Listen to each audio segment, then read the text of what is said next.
Good morning, boys and girls, and welcome to the channel. If you guys are new to the channel, I am SendIt Steve, as it says all over my big old Honda Civic here, the Bruce. You will see a video coming up on this very soon as we dive into the four-wheel drive. I think I'm having an issue where it's only staying in high four-wheel drive and not actually switching to low four-wheel drive. So recently, this past weekend, I did blow the front diff in here, but it has a good electrical mechanism. So what I'm going to do is once we get a new diff for this truck, I'm going to pull the diff out of here and put in here. And yes, I know you guys probably don't understand, but this is electronic four-wheel drive because it's actually got an 05 drivetrain. So basically I need the electronic mechanism out of the front of this truck. I think the one that was in here has gone bad, and that's basically what I'm saying. So no, we're not actually putting the diff in this one, but we do need the parts out of the diff for this truck. So stay tuned for this video.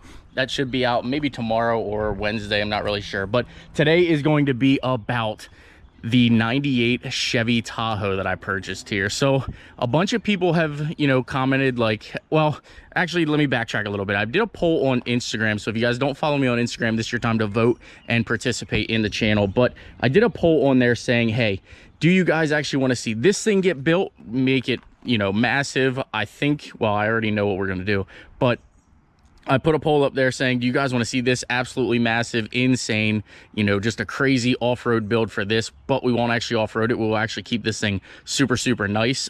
Or do you guys want to see me actually finish out the Corvette project? So this was a very controversial thing, as it actually got like 51 to 49% vote. I thought everybody was going to either say yes 100%, let's just do the vet project, or yes 100%, just do the Tahoe project. So since I was unable to decide whether or not we were going to do it on my Instagram post, I'm deciding which direction we are going to take this thing. And honestly, guys, after seeing this video, I think you guys are all going to agree with me that we're going to make the right decision. So with that being said, when I bought this thing, it had a dead battery. I have had it on the charger now for, I'd say, 2 days here. So we're going to see if this thing fires up and runs. Before, as you do know, the battery was super dead, super weak. But let's see if it fires up. And I do know it does run. We do know that, as it did run. It just didn't stay running because I think battery voltage was low. So moment of truth, let's jump in here. Okay, stand by. We're actually going to put a battery in this thing real quick because I think this battery is just smoked, guys, like no good. So let me swap out a battery here real quick. We're going to pull the battery out of the Bruce here and toss in here, and I'll be right back with you.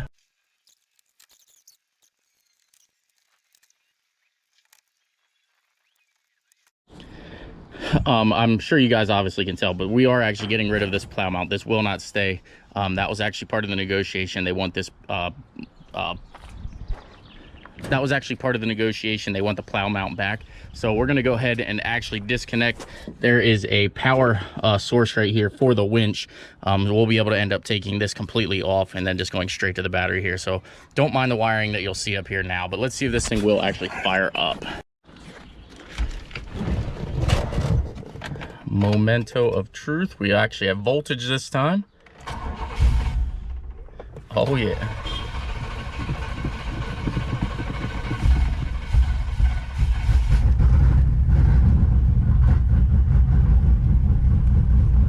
Now they did say it did run a little rough when you first fire it up, and then once it actually gets hot, it actually runs a little rough too. But I mean, so far so good. It fires up, and I'm freaking excited. We're gonna go ahead and zero out the trip odometer. You guys see the engine light did just pop on. They said once the engine light pops on, it actually starts to run good, and you can hear the difference there. So I call it a win. I'm gonna let this thing sit and idle a little bit while we actually go ahead and kind of check out some of the things with the truck. But I think we're going to be good to go with it running. We are going to figure out the engine light. As you guys do know, I do want to rectify this. The brake light is on because obviously it blew a brake line. And again, that's some things that we're going to take care of. So let me get this thing lifted up in the front end, and we're going to go ahead and see why I want to do what I want to do. And I hope you guys understand. I know you guys will by the end of this video if you stay tuned the whole way to the end. But you'll understand why I want to keep this thing and do what we're doing. So stand by. Let me get this thing up on jack stands. Of course, you guys gotta know I gotta give you some exhaust note first.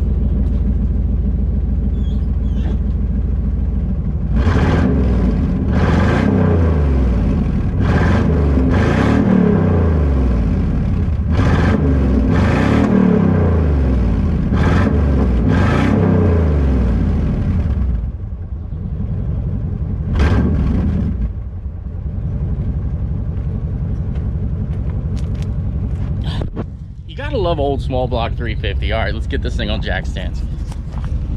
All right, well, as you can tell, I did go ahead and check all the suspension. Everything actually is super, super tight on this thing. I ripped my daggone glove, but I've been letting this thing run now. It's probably been running for, I'd say, half hour, 45 minutes, and the temps and everything look fantastic on it. It didn't stutter, didn't, you know, end up shutting off or anything like that.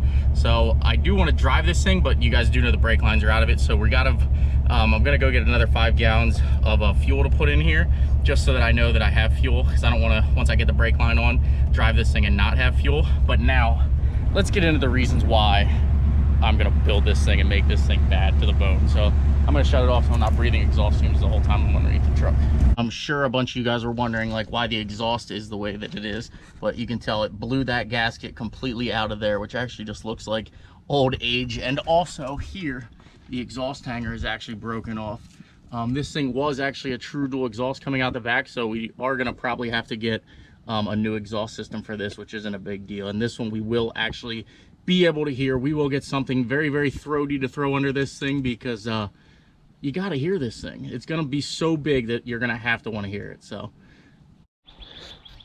one of the things, I'm not sure if I said in the other video that we did, is when they pulled the taillights out of here, they ended up just cutting the harness and everything. So we are gonna have to go ahead and rewire all of this, get this taillight section in. Not that big of a deal. It's actually very, very simple, but you can see on the other side here, they actually did leave some of the wires, so we can see some of the wires here.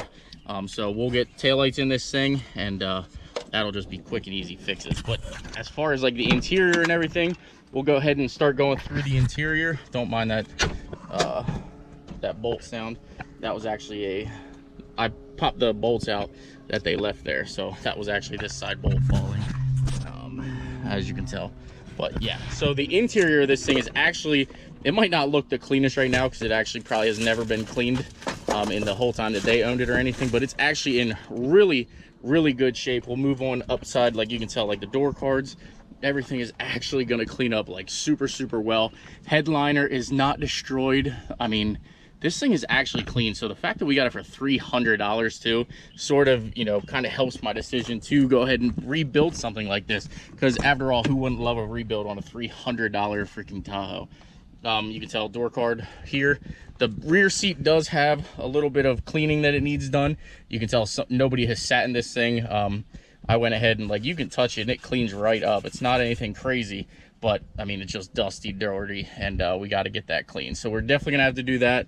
They've got some extra parts back here, an alternator. I think I seen like an umbrella. There's headrests, so there's actually headrests for this thing. Just some stuff in here that we really, really got to get cleaned up. And I think this thing's gonna be freaking killer. Driver's seat, if you did see the video where we picked this thing up, my buddy Gary did end up like going into the back seat, but that's easy. We should just be able to re-weld that down into there. You can see somebody has re-welded it at one point, but we should be able to just re-weld that honestly and make it actually a good seat again. As far as the front, carpets obviously need cleaned up. Dashboard, we are gonna need some pieces for the dash, so we're gonna need like something for the radio. Everything else, like I said, super just needs cleaned up. The center console is broke, not a big deal. We'll end up getting a cup holder at a junkyard or something like that. But overall, this thing's in pretty good shape.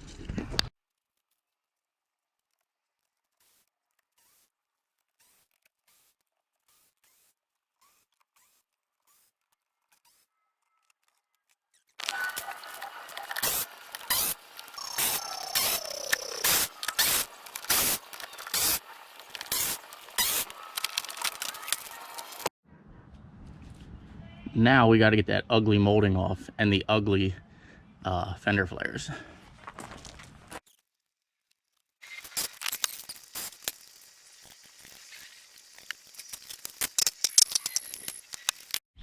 So moving on up here to the front of the fender, you can actually tell like the inside of this thing is actually in really good shape. I mean, anything that you see is just kind of like surface rust that we'll be able to clean up. Like we can straighten that up and get this thing, because you guys know I'm gonna wrap this thing at the end of it. But everything looks freaking really straight, really clean, not super rusty. There is some damage that was in the front, as this thing was in a front end collision, and that's how they ended up getting it as cheap as it is. So we're gonna end up replacing the bumper. I think we're going to do the radiator support. This one actually looks like it's in pretty good shape, but some of the lower portions here are a little dinged up, a little bended up. Bended, I don't think that's a word, but bent up. And along with the hood actually has seen its better days for sure.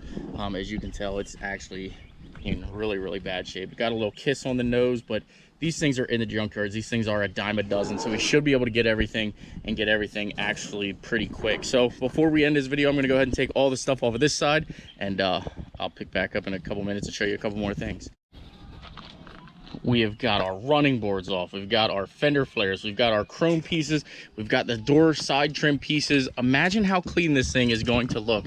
Now this is the only body work that I've seen on the whole car, or a whole truck. I'm not sure what exactly happened. It probably got hit at some point, and they just didn't really do the surface really good, but you can definitely tell there's primer there and some body work. But the rest of this thing, as you can see here, there is like no rust on any of the wheel wells, any of the fenders. There's definitely no rust down here into the cab or anything like this. You can open the door and see these freaking under the doors are even solid. Under the door trims, there's no rust on this thing whatsoever. You can tell here the rockers are actually in pretty good shape. There is one little mark on these rockers that you can see, and it's, you know, a section from here to here, probably I'd say a 6-inch section, but I mean, that would be super easy to repair if we needed to. But I mean, this thing is absolutely spotless. As you can tell, also, we'll go underneath. You can see on the inside of these rockers, this thing is actually in seriously good shape. Way better shape than what I'd hate to say my Avalanche is. But we're gonna get this thing all cleaned up, and we're gonna actually restore this thing, you know, pretty well back to where it would be at a factory.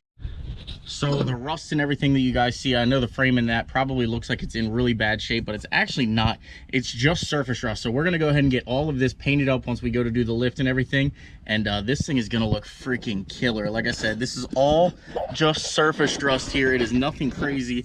You can see the majority of it is, it looks like it was like a Southern truck at some point, because it's just got sand all over it. So this thing is actually, like I said, in really good shape. Underneath, it's fairly dry. You know, you can see the oil pan's got or transmission pan has a little bit of dampness to it, but as you can tell, like, it doesn't make its way back to the transfer case or anything. So everything seems to be like it's in actually really good shape. So another thing I found, let me go ahead over here to the other side. I'm sure you can see it actually right here. I could probably squeeze under. So the engine light that you see was actually, this wire actually hit the pipe here, so it actually ended up burning a hole through. So we're gonna have to go ahead and get that reinforced and up and out of place there, but it is just an O2 sensor code that is in here, and the other code that was in here was a coolant temp sensor. So coolant temp sensor and an O2 sensor, and this thing won't have an engine light or anything like that. So it's actually, again, in really solid shape for what it is. So I hope you guys are excited for all of this. I'm gonna go ahead now.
All right, so this here will end up just grinding off. It looks like it's just welded on up here, so I'll go ahead and do that.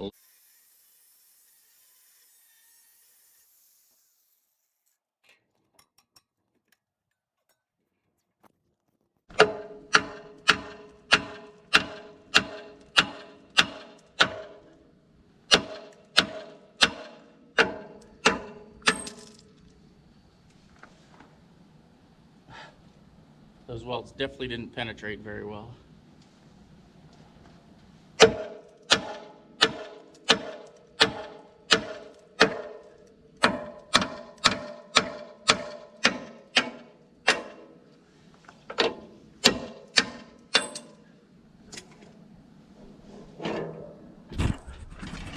All right, so to anybody that was worried about them leaving marks, you can tell they definitely didn't even penetrate the frame.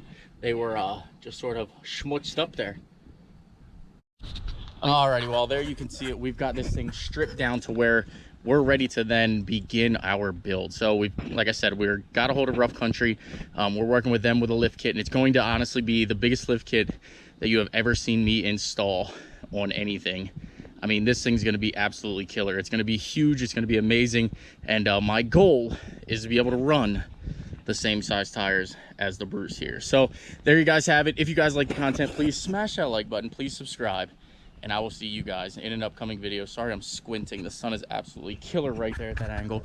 But there you guys have it again. Take care. Have a great night. And we will see you in the next upload.